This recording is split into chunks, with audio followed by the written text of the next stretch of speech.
lighting looks good too. Yeah. Cool. Boom. What's up, guys? Aaron Clow. And I'm Daniel Broom. For Zero to Excellence. So we're going to talk about today, I think we used up all our good stuff having conversations before we actually turned this on, which I've probably not the first people to ever do that, but talking about for everybody that wants to own a business out there, like there's a lot of people, especially nowadays, that are sitting there saying, I can build a better mousetrap, or my passion is sneakers or cutting hair or doing whatever the field is. And the thought or the statement of learning the trade or operating in the trade and being a good practitioner is the easy part. Running a business is the hard part, right? For sure. And I'll clarify that of, like, if you're learning how to be a mason or an electrician or a plumber or any of those things, like, it doesn't mean that the learning curve is not there. But what I find, or what talking with people and having been around a lot of people who have started their own business and highly successful at a lot of things that they've done, are people get really good at doing what got them there, right? Mm-hmm. So we talk about fitness a lot, but we go to a CrossFit gym or a CrossFit S gym. It's a functional fitness gym, but in the fitness industry, you have a lot of people that are great coaches. So they understand programming, they understand working out, they understand connecting with clients, maybe they're good at social media, they've got this great brand. But just because someone's good at that and the physical training aspect of it doesn't mean that they're a great business person, right? For sure. You may have heard me talk about, my sister does hair. She's super successful, has been doing it over a decade, unbelievable story, great career. But in that industry, a lot of times, the limiting factor is that they're great at either cutting or coloring hair or styling or whatever, extensions or whatever those are, but just because they operate well inside of a salon and they may be a great practitioner doesn't make them a great business person. I agree 100%. And also with the coaching analogy, somebody could be a fantastic athlete and get promoted to coach or something, but they're a horrible coach. For sure. They're not good. Or I've seen this, we both come from a sales background. Just because somebody's been the top salesperson for the last 6 years doesn't mean they should be promoted into a sales manager position, because it's two completely different skill sets. Selling and leading people. For sure. Are two different. I mean, some people have both skills. Obviously, yeah. There's really good sales managers out there, but there's also really bad sales managers out there that are great salespeople, and maybe that's where they should have stayed. We were just talking off camera about my experience with that. Yeah. I had a really good job making six figures. I was going to say, hopefully it was more than 3 figures. More than 3 figures a year. 6 figures a year, and I was doing fine. I was on a great path and everything, but I decided that I wanted to pursue something I was more passionate about, and we can talk about that whole business model another time. But it was an e-commerce business, and my skills are in marketing, sales, having a good understanding of what people are going to respond to and whatnot. And I was just explaining to you how what I found was I marketed so well and advertised so well that I built myself up to selling about 40 units a day, e-commerce, shipping them. Well, most people would be pretty excited about that. It's like, wow, just patting myself on the back, like, oh, I did the right thing, Yeah. But what I found was there's more to running an e-commerce business than just marketing, and then I'm stuck shipping these 40 items a day. It took up a lot of time. I have all these great ideas as I'm spending 2, 3, 4 hours a day shipping stuff, and I wasn't doing any accounting, and just I wasn't delegating or looking at how to scale. I became successful by building up to 40 units a day, but my shortcomings like organization and all of those things were lacking, and it became just a huge grind. So I found myself sitting in a dark room, shipping all day, every day, and the whole idea was to start this business to do something that I love doing, and I was doing something that I hated. Yeah. But it sounds like, and correct me if I'm wrong, but it sounds like the part that you loved about it was background, it was in guitar, like musical equipment? Yeah, it was like guitar accessories, Okay. tuners. I had my own brand of tuners, effects pedals, Okay. capo straps. Yeah. So it sounds like there's obviously the passion for, which I feel like too, this is not a uniquely you thing, it's across any industry, is you have something you're passionate about, which happen to be guitars and guitar accessories. You enjoyed the commerce side of it, the merchant side of it, of buying something bulk or buying it individually, marking it up and selling it. Yeah. Crazy, that's how commerce works, that's how business works. Right.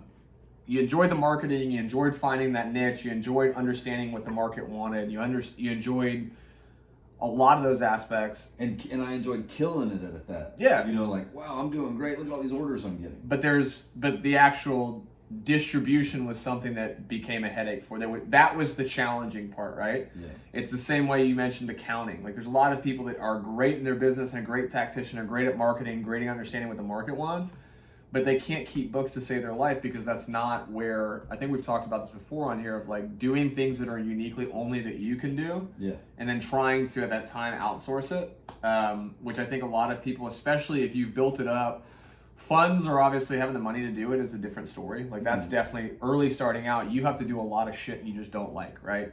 For sure. Like, it may be processing paperwork. It may be processing shipping invoices. It may be reconciling your books at the end of the month. Paying taxes. For sure. Whatever. It's all those things, not the fun stuff, not the stuff that made you fall in love with it or the stuff that you excelled at. It's the stuff that you don't like to do. And while you're building something, unfortunately, you got to do a lot of stuff. And there's a lot of companies that even are very large that you see those CEOs and founders that are great at those founders that people joke, you know, I'm CEO and head bottle washer, like taking the trash out and doing that stuff. And I think great CEOs and great leaders and people that actually are in the business of building stuff are willing to do that. Lead by example. But at some point, you have to diverge and bring people on to do that, or find a way to outsource that, because that's not the aspect that's innately is what's going to grow the company. But in the beginning, there's obviously some balancing of it. And so, For sure. but there's also, I think sometimes, back to the sales manager thing, there has to be the skill set there to going from a great salesperson, but there has to be willingness, right? Like, you have to be willing, and it has to be, you have to be it's self-realization, it's being real with yourself on it, of if you are the talent, like if you're a salesperson, or you are, we'll use my industry for example. The natural path is, well, normally I start off and I work with whoever I can. Maybe it's in leasing, maybe it's in buying, maybe it's in listings. Yeah. It's normally the harder side of whatever market you're on. So right now, like, a lot of people are coming out and they're working with a lot of buyers because listings are hard to come by right now. In a buyer's market, you get listings and you're normally working on the end of the spectrum that you don't want to be on, right? Sure. Or the stuff that you When don't you're new have is to what do you're when you're new. saying. Yeah. And you have to do that. You can set boundaries and you do things there. But as you build that up and you find that niche of whether it's identifying trends or it's really connecting with people or it's great marketing or whatever that is, that builds momentum and you like that. And that's fun for you. And that's probably why you fall in love with the process, because that's what you believe the process to be. Sure. But then the next step is, well, I'm killing it as an individual producer in whatever field I'm in. Maybe it's time for me to start a team. Mm-hmm. Maybe I can take what I'm doing and I can make a bunch of little me's, and I'll just take a rip off that and I'll help them be successful. And it's obviously putting people in a place to be successful and helping them grow if you're doing it the right way. Yeah. If you're bringing on employees and you're not going with that mindset, you're screwing the employees. Like, that's hands down, that is my belief, that it is not, we're going to diverge here and I don't care because I'm going to beat my chest about this, is if you are an employer, a team lead, a manager, and everything like that, I think for a long time, we've had it flipped on its head, right? If you are in a leadership position, you are accountable to your employees and the people that are underneath you. It's not vice versa. Right. Yeah, they're representatives of you, and it's your job to teach and train the people under you how you want to be represented. And if you own the company, and I mean, even if you're just a manager in a very large corporation, like, those people's livelihood is dependent upon the resources, the time, the support, the training that you give them. Opportunities. Yep. And so if you are going to do that and make that leap, whether you're called to or you just think that's the right next step, is if you just go through and you bring a bunch of people on, you're like, you can do it, I'm super successful, Yeah. you can use my name and I'm going to give you a couple tricks of the trade and you go do it, and then 6 months down the line, you're like, well, what the hell are you doing? Why aren't you selling like me? Or why aren't you signing up new accounts? Or why aren't you doing this quality of work, like that's not on them. No.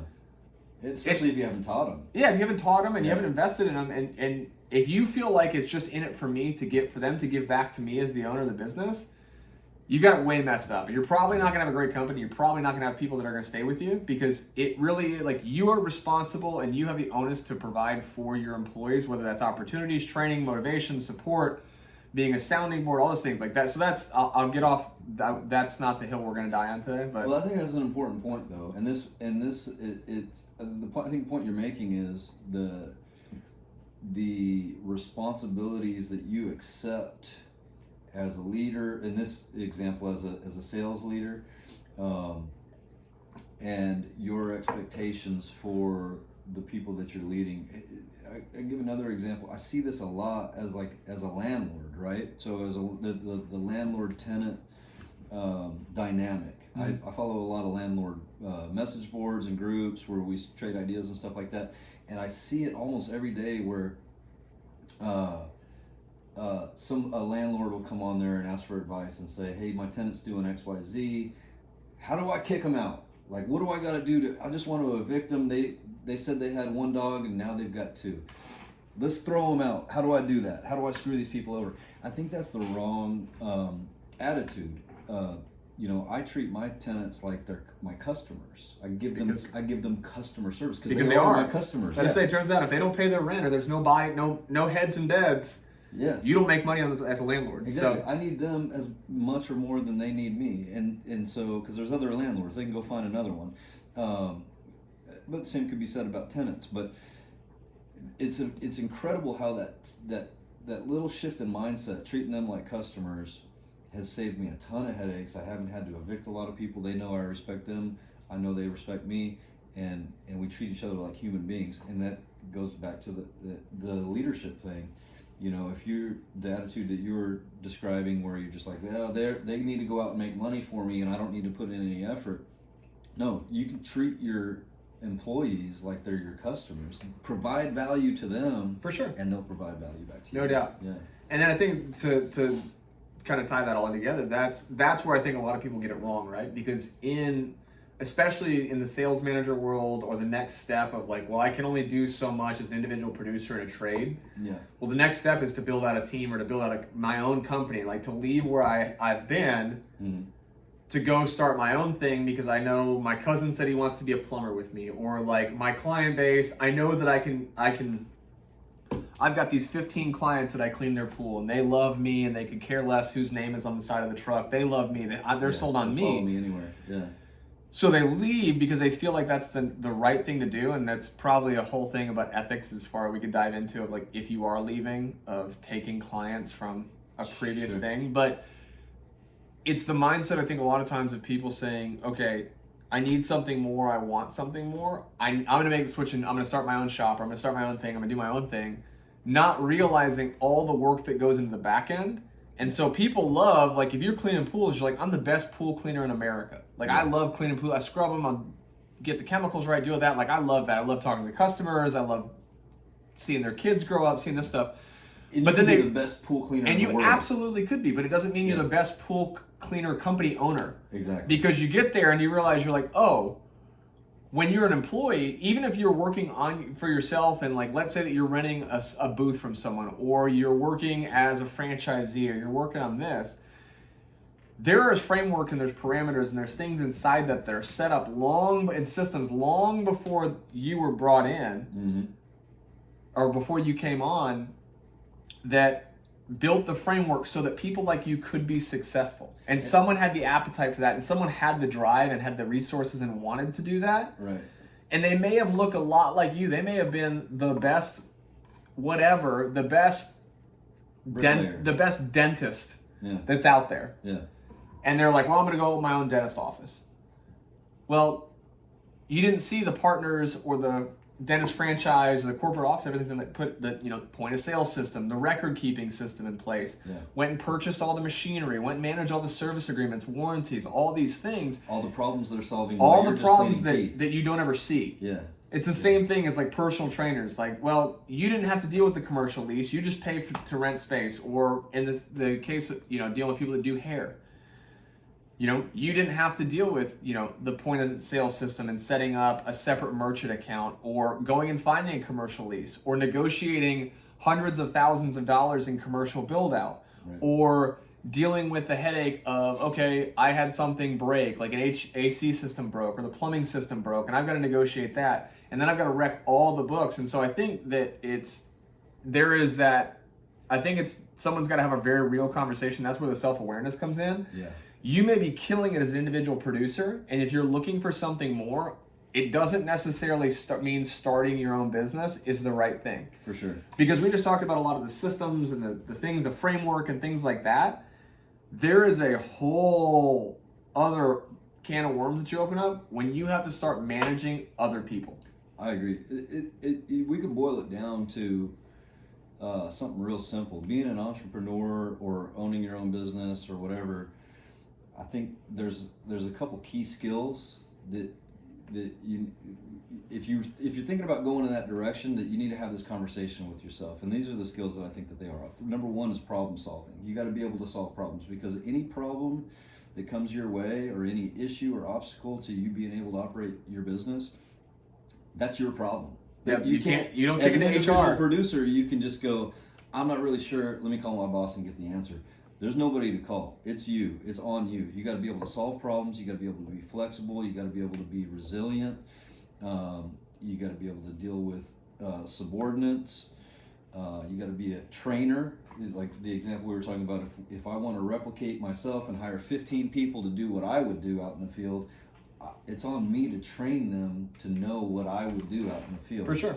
Instead of, and this probably happens quite a bit, where you go, hey, yeah, man, you're hired, get out there and clean pools, or go out there and clean teeth, or whatever your business is, and you don't give them any other direction, and then they come back and they did it completely different from the way that you would have done it. There's some compassion involved too. You can't just blow up and be like, you suck, you're fired, because it's just going to keep happening to you until you find somebody and hire them and train them to do it your way. So I said I was going to simplify it. That was a long way of describing, the key skills that you need to either recognize in yourself or develop if you want to run your own show. Sure.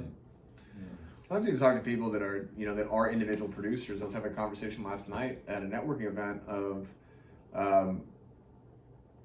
with people that have started their own business, or even they franchise something. Like, managing day-to-day operations of just running the back end of the business, there's a lot of you see how this, as even an individual contributor, or as someone that contracts space out or contracts a license out underneath someone, you don't see a lot of you see the micro headaches that are just you, but you don't see how the sausage is made, of like how you keep the doors open and the lights on and the things like that.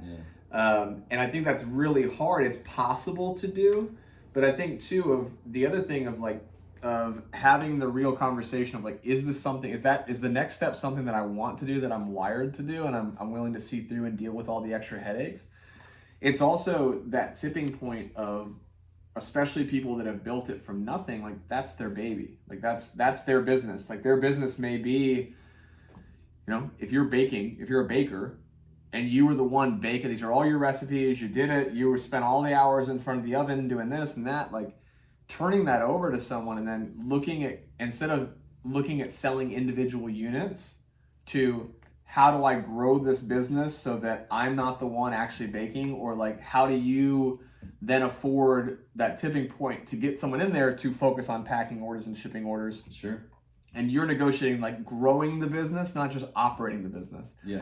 I think that a lot of people, especially if they have a very high opinion of themselves, or they believe that uniquely that the service they provide can only be done by them, that is the biggest hurdle that some people have to get over. Because of the fact they're like, well, you can't do it as well as I can, so I need to keep doing that. But what they don't realize is that you are now not wearing just the contributor hat. You're that, and the lead, and the business owner, and the problem solver, and the this. That if you were spending 70 to 80% of your time just bringing in revenue because you're the talent, and then you're just expecting other people to figure it out, and you're spending 20% of the time being the boss or the owner, you're going to have a very hard time retaining people, and the business itself is going to have a very hard time because you really haven't grown as a professional or grown into that role. Yeah. You're just the same role. You just gave yourself a new title and a shit ton of headaches. Yeah, like, more work. You gave yourself more work. Yeah. Yeah. Because I mean, it's probably different in every circumstance, right? But taking on that ownership role, it's, even if it's just 20%. Yeah. Of being the boss and doing the boss things, paying the taxes, payroll, all of that stuff, it's a completely different skill set from baking or from whatever the hard skills of accounting and all stuff like that. But now, if you're an individual person in there and someone has a meltdown at the office, you're like, damn, they're having a bad day. Yeah. All right, I'm gonna keep doing what I'm gonna do. But now, when you're the owner or your name's on the door, that person's bad day that works for you now becomes partially your bad day. It's your responsibility. It's your responsibility. You don't need to be necessarily a counselor and fix their problems and things like that, or be the shoulder to cry on, though sometimes, depending on what your relationship's like, you might be. Yeah.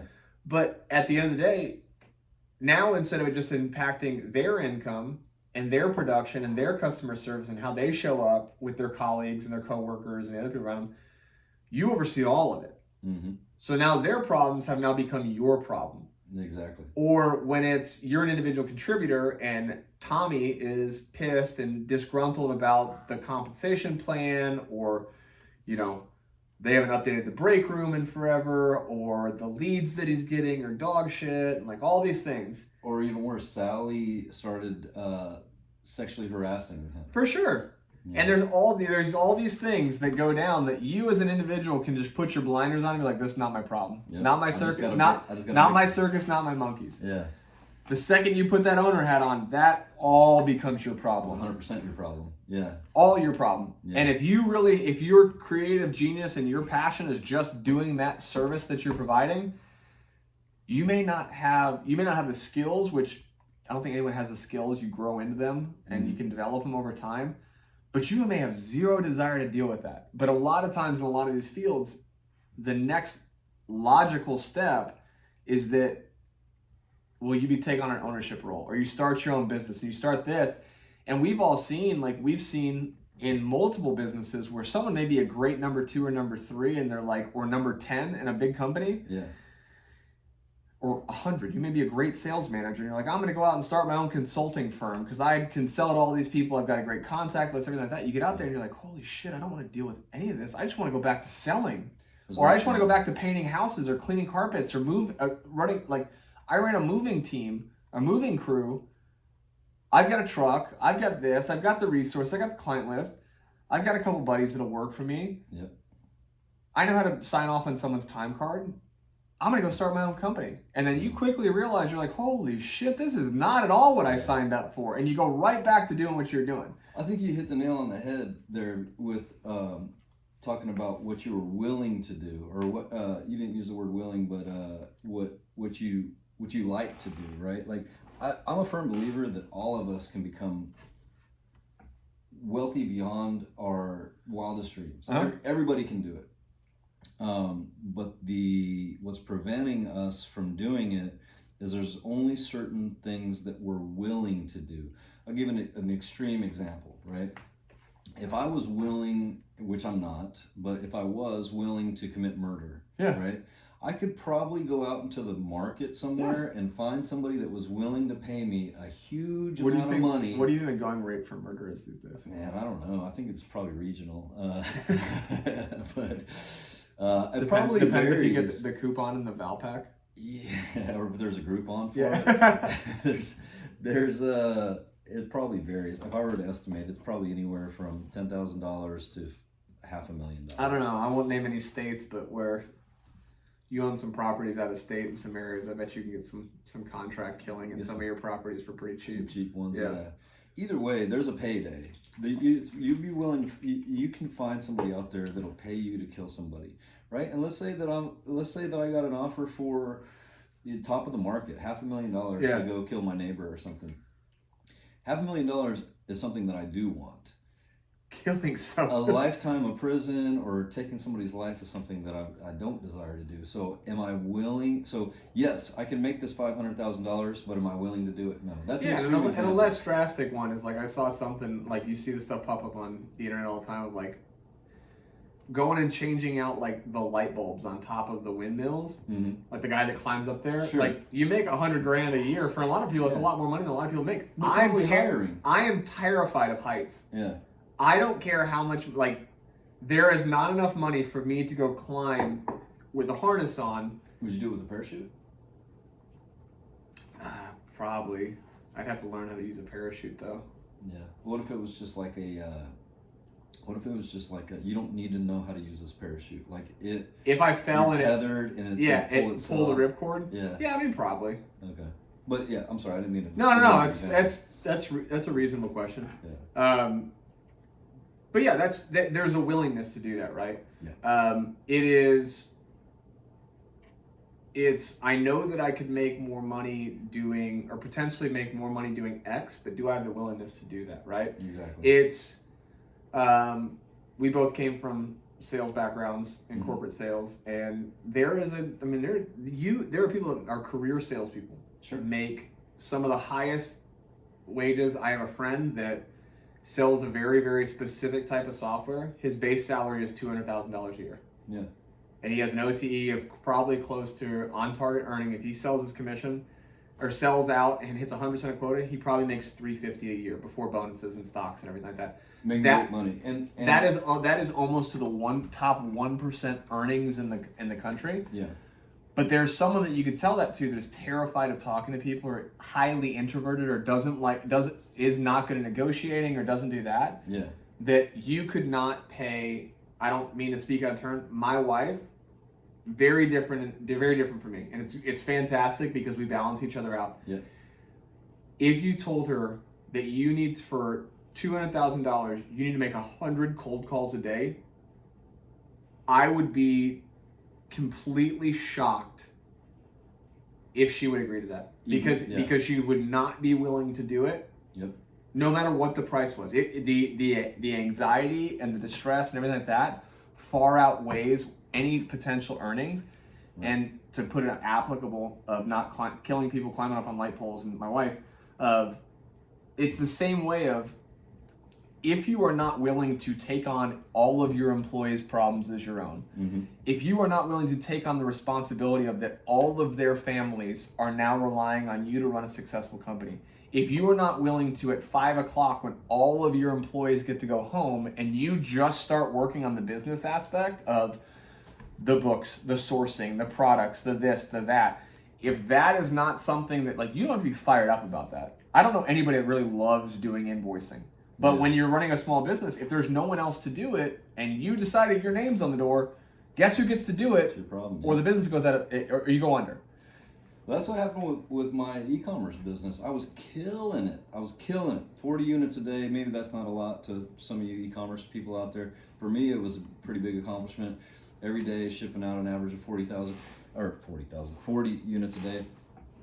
That's what I thought that I wanted, right? Yeah. But then when I realized I even saw the path to grow the business into 150 units a day, 200. I knew how to do it. I could see it because I had already grown it from 5 units a day to 10 to 30.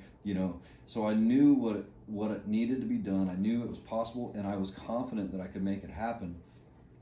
But I chose not to Mm-hmm. do it because I realized, well, what does that mean for me? That means I'm going to go rent out some warehouse space. I'm going to hire some employees, and I'm essentially going to be a warehouse manager, Yeah. which is not that there's anything wrong with that. It's not something that I desire to do. So That falls in the bucket of not the stuff that fired you up about it. Exactly. That adds to now, that's another piece in the bucket of the stuff that you have to do, not Right. something that you want to do. yeah. So then I'm trading one grind, my The want to do grind.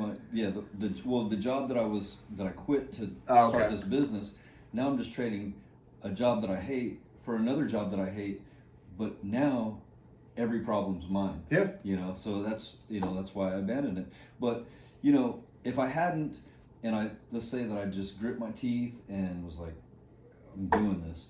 Sure, I would have got the admiration from my friends and family, like, wow, he freaking did it. Look at him.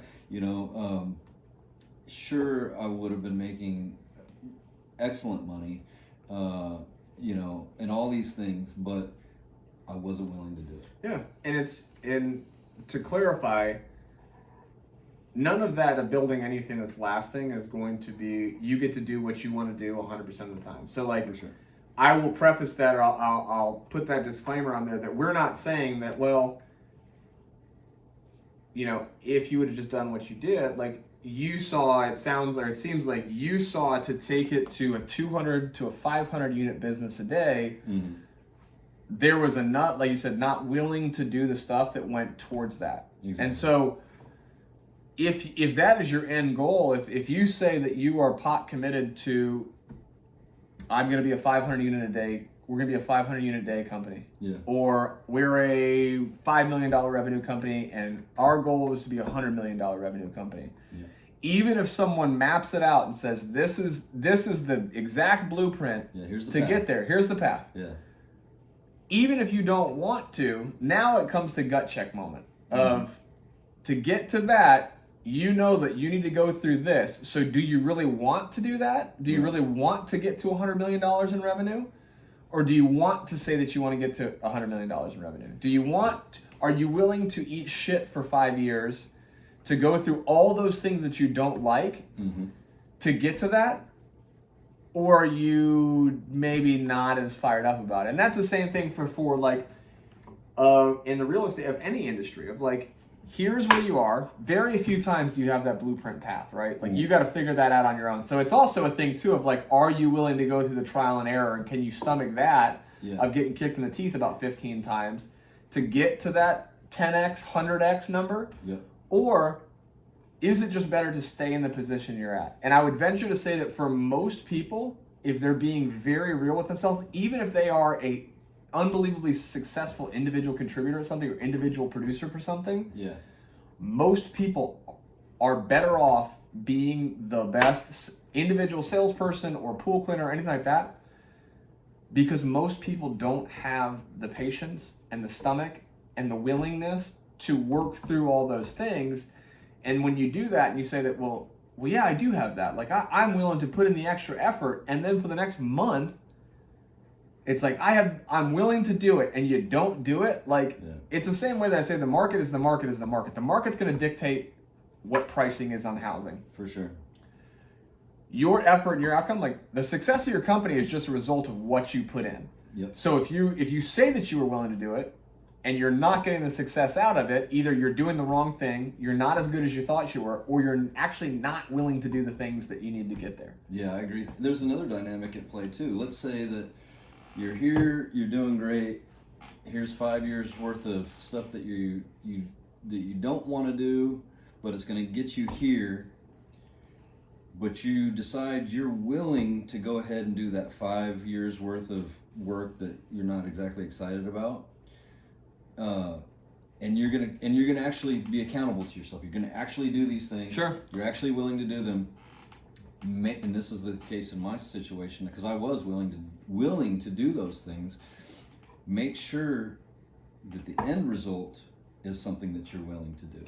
You know what I'm saying? Like make sure that all those sacrifices that if you decide to embark on those sacrifices and make those changes and just grit your teeth and just hustle, make sure that the end result is something that you want. And that was the case with me. Like I was willing to do all those things. I was willing to put in the work and do all those things. But when I looked at what the end result was, basically manage a warehouse, that's not something I'm passionate about. Sure. So why would I make all of those sacrifices? Now, don't get me wrong, becoming that warehouse manager or whatever, there would be maybe some benefits to it, you know.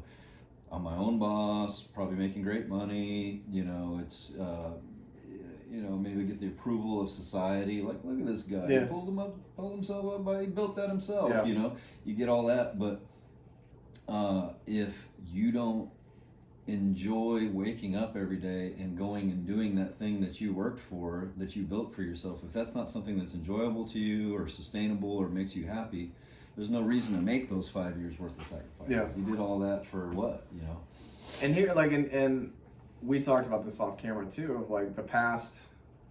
I was in college the last recession, so I didn't see it. I didn't. I mean, I lived through it. I knew when gas was insanely expensive, and I heard all the stories and things like that, but was very insulated because I was in college. But Me too. I was just an employee, and Yeah. I was doing fine.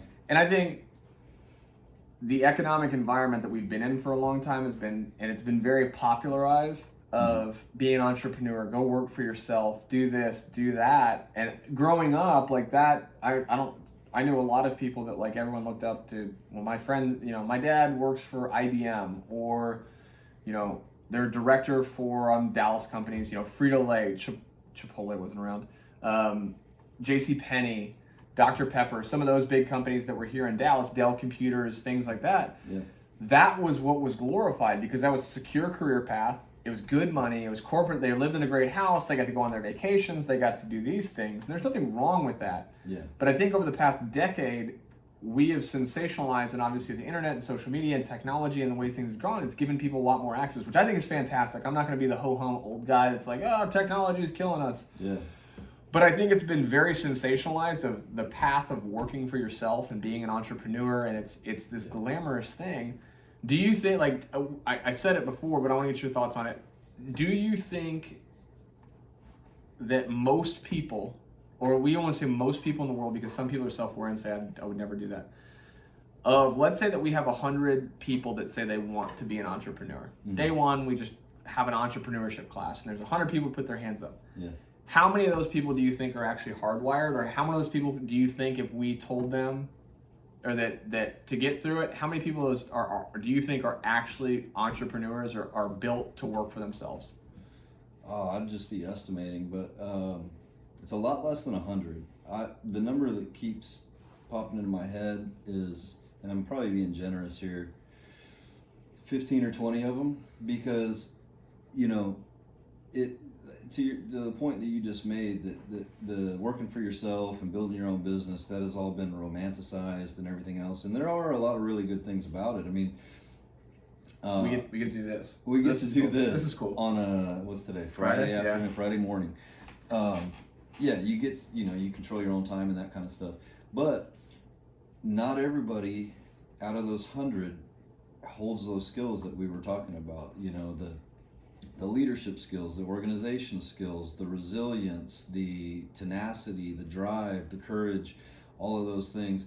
Some people just want to become entrepreneurs for the gram, you know? So Yeah. but Or the idea of like, my time is my own. Like that's the biggest fallacy, I think, when working for yourself. Like, well, my time is my own. I can work from anywhere and I can do this, and I get freedom of time back. And I'm like, it's at funny. some point you do. Yeah. At some point, depending on what your vertical of this is, like, I know a lot of people in the private equity space that do real estate that invest passively. They don't manage it. They're just essentially they're private equity managers. Yeah. And they do get a lot of freedom.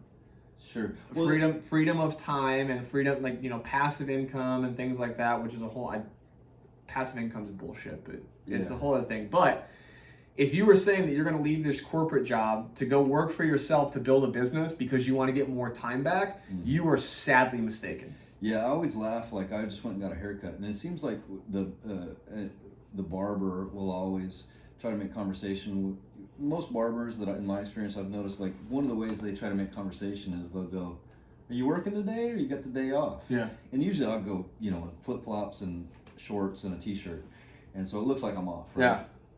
And I always just have to chuckle at that. It's like I'm never off. always working. Yeah. Like, I'm working right now. Like, You're working when you're not like, working. I could get a phone call.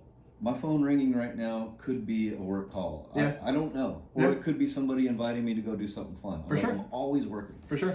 So, and not even just as an entrepreneur, I think salespeople share that same thing too. I mean, if you're in sales and not an entrepreneur, let's say that you're selling software for some software company or something, you're always working, because you could get a call, you know, at all hours of the day. Somebody has a Anytime you contract. want. Somebody has a contract. You're on vacation. Like, Yeah. I used to joke and say I was envious when I sold software. I was envious of people that could go on vacation. They're like, I'm gonna unplug and disconnect, and I'm gonna do this. Yeah. because there was never a full day, and this is on me. There's a lot of people that probably can do that, but it wasn't a stress thing. It was a thing of like, I have to see what's going on. Like, I want to see if did I get a contract in? Did we close a deal? Did something happen while I'm gone? Like, are we progressing? Are there fires to put out? Right. So I think you're probably right. I would say it's probably closer to 10 to 15 in my opinion. And I think what in that example, I don't know. I think I was listening to Andy Frisella and Ed Milet talk about it. They were having a conversation. They were talking about if you had a room, like if you had a room at a conference or at a hotel, like a big ballroom. If you had 100 entrepreneurs day one, and you got to move rooms and to see who's in that room, the next room, like let's say there's a 1-year room, there's 100 people in there. Well, if you went to the 3-year room, there's a lot less people in there because there's a lot of people that maybe got into it and after 6 months, like, oh, that's what I want. Or maybe I'm not passionate about this, or I had a life change, and I understand stuff happens. Yeah. That room gets a lot smaller. Yeah. Now, the thing that allures people is people think that there's no doubt that as those rooms get smaller, if you statistically make it through as a small business, make it through 3 years, you're like, you've beat like 60 to 70% of the people that have started the same year as you. Sure. Real estate agents, their attrition rate in the first 2 years is 90%. Wow. 70% in the first year. 90% of people quit or fail within the first 2 years of being a real estate agent. Yeah. So you get there and that room looks a lot different, right? Like there's successful people have had success, but the attrition is crazy. Yeah. Then you get there and you get to the 10-year one, and there's even less people in 10 years. Sure. And you get to a 20-year one. Like if you've been in business and you've owned a small business or owned a business for 20 years, that's rarefied air. Yeah. Because people sell, people retire, they do this. Some people just blow it out of the water and they make enough money and they're like, F it, I'm done. Yeah. I'm good with that. But and I've had conversations with people in our industry that sit there and say, like, I've got crushed it year one. And the thought of going and grinding the way that they did in year one for the next 3 to 5 years seems like it's this never ending, like 5 years seems like a century away. It seems like this unfathomable amount of time of just working your face and like grinding your face into the dirt. Yeah. On the other side of that, you've probably built a pretty special life for yourself financially. And if you've balanced it the best that you can, emotionally, relationships, things like that. Yeah. But the people that say they are and the people that are actually willing to go that distance are so few and far between. So if you start in 100 to get to that 5-year room, in real estate, if you're talking about getting to the 2-year room, that's 10 people that have made it to there. Yeah. And then not to mention if you're willing to go three or four more years to get to the 5-year room, even less. So you're realistic, like it is such a small, just people's behavior and willingness and capacity of what they're willing to do is so small. But doesn't mean it's not worth it. It's just you just got to be real with yourself. No, because what's interesting about that is a lot of times, like you talking about that 3 to 5 year grind or whatever, and how daunting it seems. The interesting thing about that is that, let's say you're 20 years in and you're looking back on those 3 to 5 years, you made all those sacrifices on sleep and time with your family and everything. A lot of times people will look back on that as like their favorite years of their business. It sucks as you're going through it, but it's like their favorite time. But I think there's that's one point I want to make. The other one is, and I think Aaron's a realtor. I'm a real estate investor, and I think you or let's call me a landlord. I think that real estate agents and landlords have this in common, and we can boil it down. Like, here's a good question to ask yourself, to ask if entrepreneurship is right for you, because it's true. You get your time. We can podcast on a Friday morning. We can, go get haircuts in the middle of the day, and we control our time, and that's a huge benefit. But I think this is what we have in common is, if you're not willing to get that call while you're on the beach in Miami vacationing on a Tuesday night, that there's a big freaking problem that you need to solve, if you're not willing to do that from the beach on vacation, then entrepreneurship isn't for you. Like you might get a call, hey, I finally decided to sell my house. I want to list my $1 million house. You don't want to miss that call. No. And the same with me. If I, as a landlord, the water heater broke, or let's say I have a vacancy and I finally found a tenant that qualified, those calls always come at the time that you definitely don't want to be thinking about work. We have a rule in real estate. Your clients only need you when you go out of town. Yeah, it's the same thing with landlord problems. I feel, it's probably not true, but I perceive that the only time I get a call with a problem is when I'm out of town. Middle of the night or out of town. Yeah. It's always like when I'm in the middle of watching a movie with my family or whatever. It's 2:00 in the morning, someone's kid stuck a sock down the toilet and it blew up. Yeah, we need a plumber right now before the house floods. Yeah. For sure. So you got to. That's something. Speaking of being willing, you got to be willing to solve problems and make that sacrifice at all hours of the day. Yeah. And self-admit, I think we both can admit that like we've been in our businesses for a couple of years, and by no means are we saying that we are the authority on anything. Like sharing our opinion. We're still learning. Yeah, and I think that's another thing too is if you ever think that you've made it, you're decaying right There's then. a problem. There's a problem. Last thing, because I know we got to wrap this up, but how do you feel, especially for someone that's like that says all these things of like, yes, I understand, I'm willing, I can grind through this stuff, I can do these things, maybe I am the talent or anything like that. What do you feel about starting off instead of going it alone, of being willing to not leave money on the table but to spread money around and bringing on a partner? I think it's a great idea. That's one of the lessons I learned with my e-commerce business is that, I'm willing to admit, even though becoming that warehouse manager or whatever isn't exactly the path that I wanted to take, I realized that in the middle of it. I'm also willing to admit that like you just said, we're not the authority on this. Yeah. This is just an experience I had with, building an e-commerce business. I didn't delegate it all. I didn't even consider hiring somebody else. Like packing and shipping all those items was such a grind for me. And I had, like we were talking about off camera here, when I was packing and shipping is when I had all my good ideas. Yeah. And I couldn't execute on them because I had this big pile of stuff that I needed to ship. And it was frustrating for me. And if I had just maybe hired somebody to do my packing and shipping, I could focus on the strategy, portion or the marketing portion.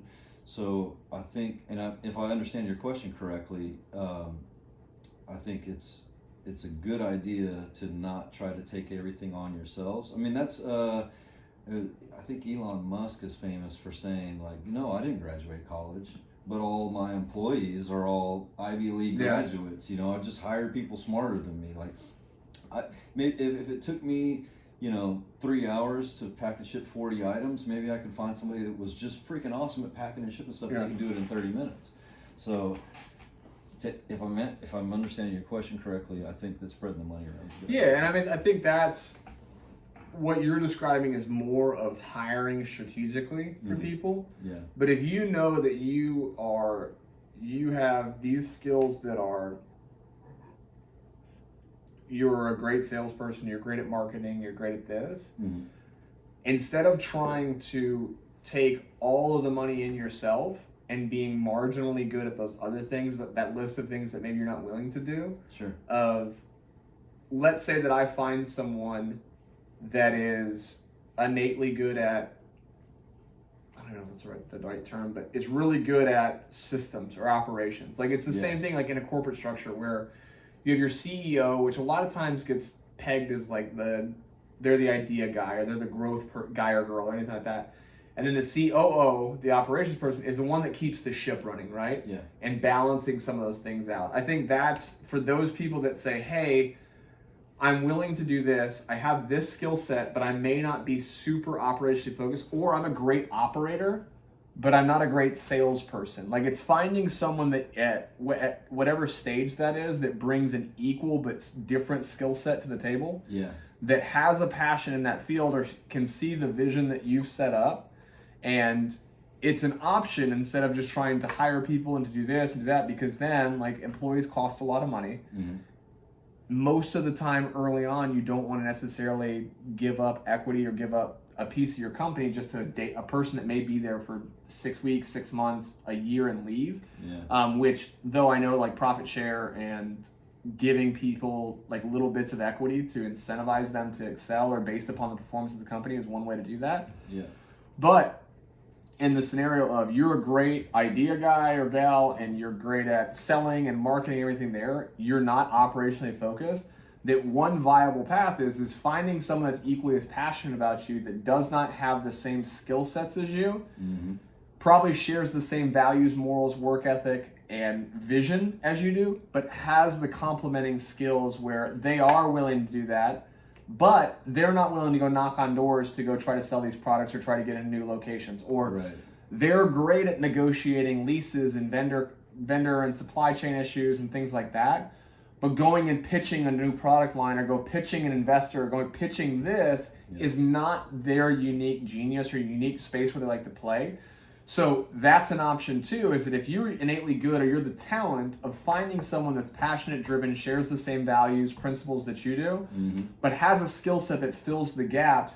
You look at, I mean, there's hundreds of examples of people that did that brought people in, that saying, hey, whether we do this 50-50, or I've heard people saying like no one splits the companies 50-50, they're like do 49-49 and someone's got a 2%, a third party's got a 2% stake in it.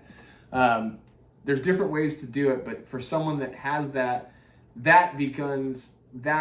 probably is a whole different conversation of how you partner strategically with someone, instead of just hiring strategically for someone. So for those people out there that don't necessarily have all the skill sets that they need, or they believe that have the self-awareness of like, I'm great at this part of it, but I know for the business to be functioning, like I need to stand up something here.